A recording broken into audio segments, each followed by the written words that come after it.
tema de hoje é sobre FPGA e SOC FPGA. O Vilmontes Ribeiro pergunta: qual a diferença e vantagem de utilizar um FPGA ou um SOC tipo os da família Zynq da Xilinx? Então vamos lá. Primeiro vamos entender o que é um SOC, né? Acrônimo para System on Chip.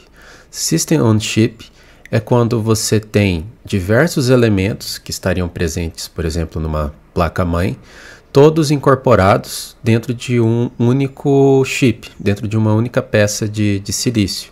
Então, por exemplo, você pode ter um microcontrolador ou um microprocessador, né? Você pode ter partes analógicas, você pode ter ADCs, PWMs, você pode ter controladores de memória, você pode ter dispositivos de rede, GPU e por aí vai, né? Então é um sistema inteiro que você acopla inteiramente dentro de um chip, né? Um exemplo são os chips que você encontra no celular, né? Os ARMs, né? Que você encontra no celular, que possuem diversos elementos e eles funcionam inteiramente dentro do chip.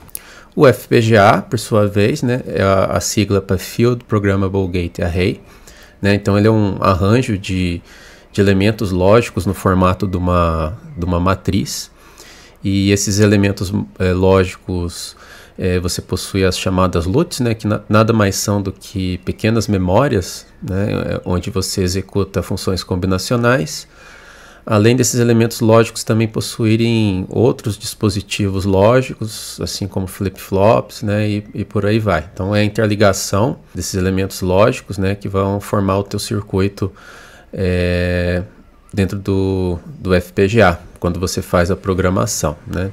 Então esses blocos eles são programáveis, né, então existe um roteamento interno a eles e também externo a eles, né, para interligá-los. E além desses blocos lógicos, né, o FPGA possui outros blocos também, né? Por exemplo, tem os blocos de entrada e saída, né, que são os pinos do FPGA. Você vai ter pinos genéricos, você vai ter pinos específicos, como é o caso de entrada e saída de clock, né? Você também pode ter no FPGA blocos de memória RAM, né? Você pode ter blocos dedicados a processamento digital de sinais, que podem ter dispositivos multiplicadores, MAX, né, Multiply Accumulate, tudo dentro do FPGA. Aqui na figura não mostra, né, mas dentro do FPGA também é comum você encontrar PLL, né, para você organizar seu clock dentro da malha do FPGA, né? Então o FPGA é esse dispositivo genérico, né, no qual a gente programa para sintetizar sistemas digitais, né?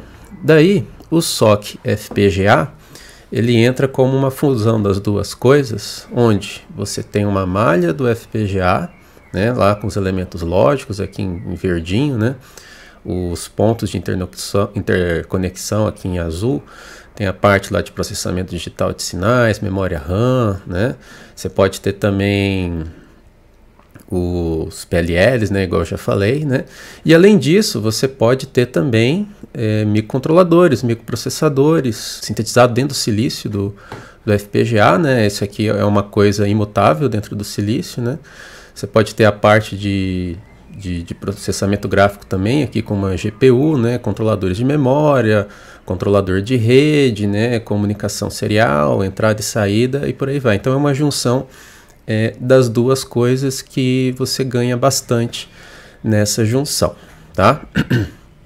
Do lado da Intel, eu posso citar o Cyclone 5 SoC, né? Você sabe que o Cyclone é uma família lá dos FPGAs da Intel. Alguns modelos são do tipo SoC, né?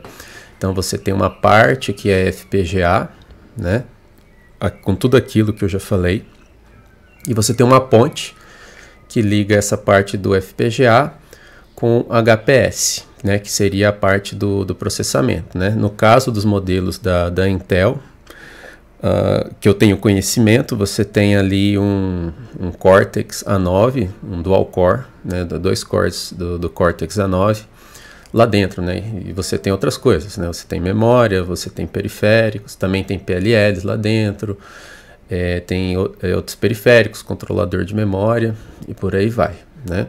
Então você tem do lado da Intel ele é chamado HPS, Hard Processor System, né? Então, por que hard? Porque o chip ele está de fato gravado no silício, né? Ele não é alterável, enquanto a parte do FPGA ela é programável para você fazer seu sistema digital. E tem essa parte aqui de interface entre o processador e o FPGA para você fazer interconexão entre as duas coisas.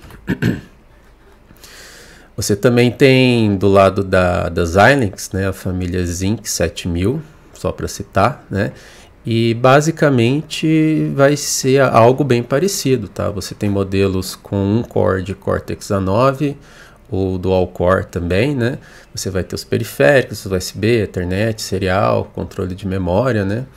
E o tecido de FPGA também aqui, onde você pode chamar esse processador também, né? Então você tem as duas coisas dentro do mesmo chip, né? Um exemplo bem conhecido aí na comunidade de aplicação desse chip é o Mr. FPGA. O Mr. FPGA ele é um projeto open source que visa criar cores, né, de computadores e videogames antigos, né, utilizando um SoC FPGA da Intel.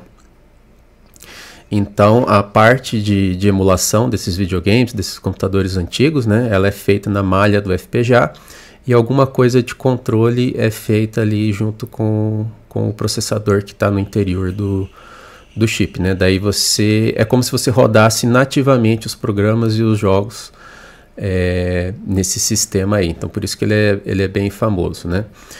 Então, quais são as diferenças, né, entre um FPGA comum e um SoC FPGA, né? O FPGA ele vai possuir apenas a malha do FPGA, igual eu já descrevi para vocês, né?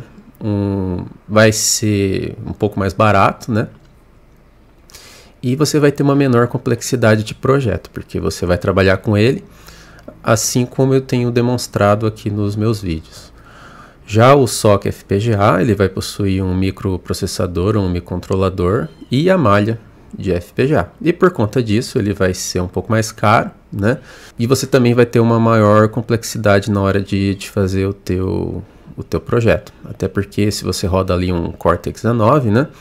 Você vai ter que embarcar algum sistema operacional dentro dele, como é o caso do Linux, por exemplo, né? Então, você tem diversas partes de projeto aí para se preocupar, né? Qual que são as vantagens desse tipo de sistema, né? Então, ele possui um processador de elevado desempenho, né? Como, por exemplo, o Cortex A9, né?